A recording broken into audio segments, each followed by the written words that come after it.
আসসালামু আলাইকুম। উত্তর ইসরায়েলি মিসাইল বৃষ্টি, হিজবুল্লাহর নিহত অনেক ইসরায়েলি সেনা, লোহিত সাগরে তেল ট্যাঙ্কারের ধ্বংসাত্মক হামলার ভিডিও প্রকাশ হুথি আর্মির। গাজা ইসরায়েলের হামলায় নিহত আরও অর্ধ শতাধিক ফিলিস্তিনি উদ্বাস্তু। যুক্তরাষ্ট্র আর্মেনিয়া যৌথ মহড়া শুরু, ক্ষুব্ধ মস্কো।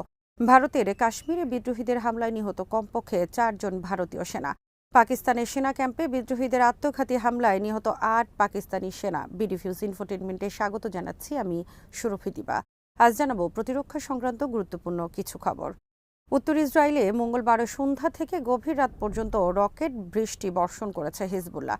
মঙ্গলবার রাতে কিরিয়াত শমনা সহ বিভিন্ন এলাকার আকাশ উজ্জ্বল হয়ে ওঠে হিজবুল্লাহর ছোড়া কয়েকশো রকেটে।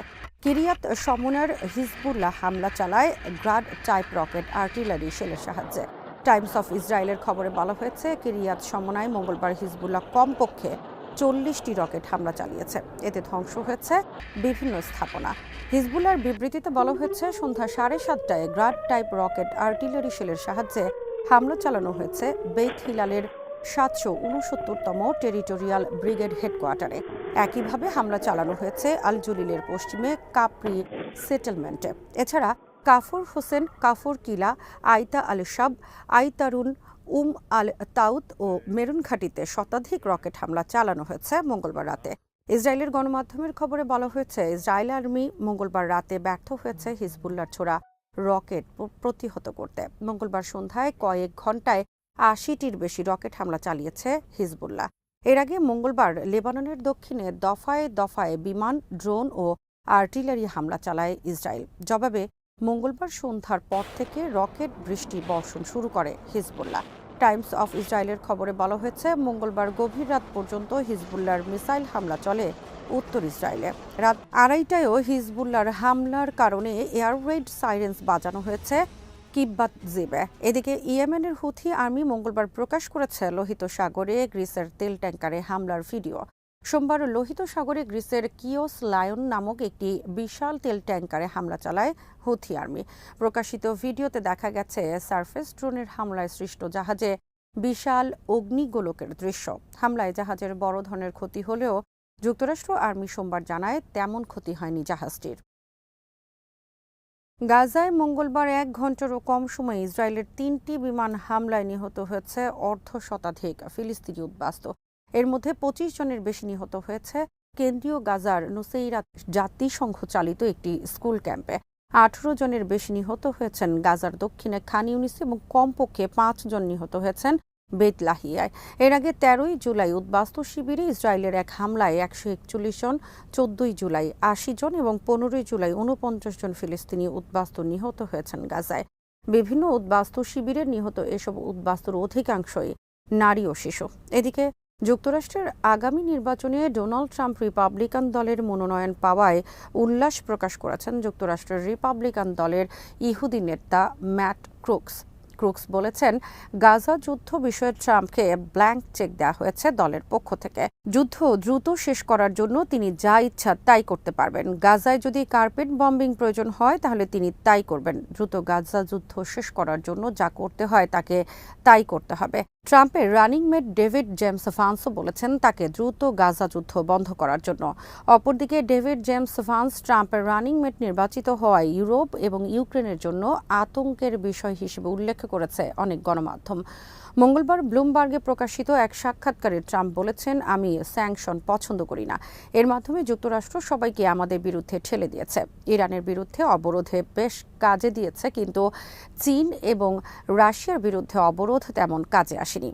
ইউক্রেন যুদ্ধ শুরুর পর ইতিহাসের সবচেয়ে কঠোরতম অবরোধ যুক্তরাষ্ট্র আরোপ করে রাশিয়ার বিরুদ্ধে। রাশিয়া বর্তমানে বিশ্বের সবচেয়ে বেশি সংখ্যক অবরোধের শিকার যুক্তরাষ্ট্র ও তার পশ্চিমা মিত্রদের পক্ষ থেকে। ট্রাম্প ক্ষমতায় আসলে এর আমূল পরিবর্তন ঘটতে পারে। ভারত নিয়ন্ত্রিত কাশ্মীরে নিহত হয়েছে কমপক্ষে 4 ভারতীয় সেনা। জম্মু কাশ্মীরের ডোডা জেলার দক্ষিণে ফরেস্ট এলাকায় সোমবার বিদ্রোহীরা হামলা চালায় ভারতীয় সেনাদের ওপর। ভারতীয় আর্মির এক বিবৃতিতে বলা হয়েছে, বিদ্রোহীদের গোপন হামলার পর সেখানে তীব্র যুদ্ধ ছড়িয়ে পড়ে উভয় পক্ষের মধ্যে। 4 সেনা হত্যার প্রতিশোধ নেওয়ার প্রস্তুতি নিচ্ছে ভারতীয় সেনারা। কাশ্মীর টাইগার্স নামক একটি সশস্ত্র গ্রুপ হামলার দায় স্বীকার করেছে। সংস্থাটির পক্ষ থেকে বলা হয়েছে, তাদের হামলায় নিহত ভারতীয় সেনার সংখ্যা 4 জনের অনেক বেশি।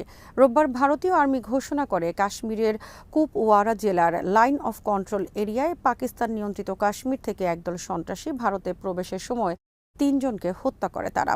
এর জবাবে সোমবার ঘটল 4 ভারতীয় সেনা হত্যার ঘটনা। গত সপ্তাহে এই একই এলাকার কাছে বিদ্রোহীদের হামলায় নিহত হয়েছেন 5 জন ভারতীয় সেনা। 9 জুন হিন্দু তীর্থযাত্রী বহনকারী একটি বাসে হামলায় নিহত হয়েছে 9 জন।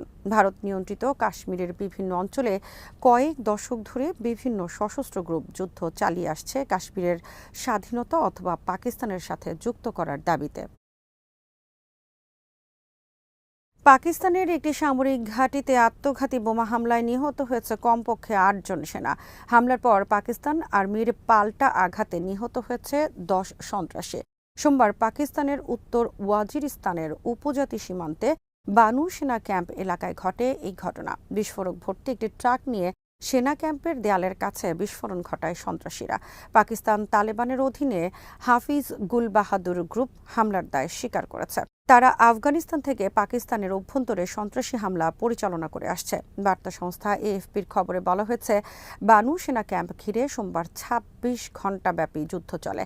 এতে আহত হয়েছে 1.5 শতাধিক মানুষ। প্রথমে জঙ্গিরা ক্যাম্পের দেয়াল ঘেঁষে ট্রাক বোমা বিস্ফোরণ ঘটানোর পর অন্য জঙ্গিরা ঢুকে পড়ে ক্যাম্প এলাকায়।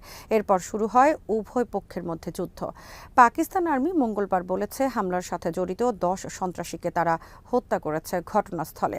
সন্ত্রাসী হামলায় তাদের 7 সেনা এবং 1 জন প্যারামিলিটারি সদস্য নিহত হয়েছেন।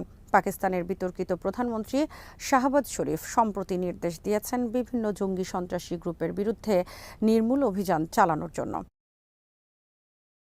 যুক্তরাষ্ট্রের সাথে সোমবার থেকে যৌথ সামরিক মহড়া শুরু করেছে আর্মেনিয়া। এই ঘটনায় ক্ষুব্ধ আর্মেনিয়ার পুরনো সহযোগী মিত্র রাশিয়া।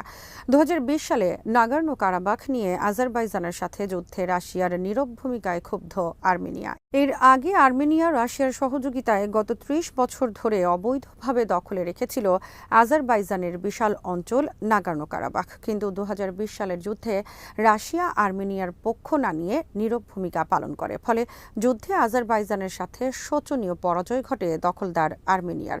পতন ঘটে নাগর্নো কারাবাখের। এরপর থেকে আর্মেনিয়া রাশিয়াকে বাদ দিয়ে যুক্তরাষ্ট্রসহ পশ্চিমা বিভিন্ন দেশের সাথে সম্পর্ক জোরদার করতে থাকে, যা ক্রমাগতভাবে ক্ষুব্ধ করে চলছে রাশিয়াকে। রাশিয়ার সাথে আর্মেনিয়া একটি নিরাপত্তা জোটের সদস্য হলেও জোটের বিভিন্ন সম্মেলনে অনুপস্থিত থাকা শুরু করে আর্মেনিয়া। রাশিয়ার সাথে বাতিল করেছে বেশ কয়েকটি যৌথ সামরিক মহড়ার কর্মসূচি। আর্মেনিয়ায় যুক্তরাষ্ট্র সেনার উপস্থিতিকে ভালোভাবে নিচ্ছে না মস্কো। আর্মেনিয়া সাবেক সোভিয়েত ইউনিয়নের অংশ ছিল এবং এখনও সেখানে রয়েছে রাশিয়ার সামরিক ঘাঁটি। সম্প্রতি আর্মেনীয় সদস্যপদ লাভ করেছে আন্তর্জাতিক অপরাধ আদালতে, যে আদালত পুতিনের বিরুদ্ধে গ্রেফতারি পরোয়ানা জারি করেছে ইউক্রেনে যুদ্ধাপরাধের অভিযোগে। 2023 সালেও আর্মেনিয়া যুক্তরাষ্ট্রের সাথে সীমিত আকারে মহড়ার আয়োজন করে, যাকে মস্কো অবন্ধু সুলভ হিসেবে আখ্যায়িত করে বিবৃতি প্রকাশ করে। আজ এখানেই শেষ করছি। সমরাস্ত্র প্রতিরক্ষা কূটনীতির নানা তথ্য জানতে চোখ রাখুন বিডিনিউজ ইনফোটেইনমেন্টে। চ্যানেলটি ভালো লাগলে সাবস্ক্রাইব করুন, সংযুক্ত থাকুন আমাদের ফেসবুক পেজে। আল্লাহ হাফেজ।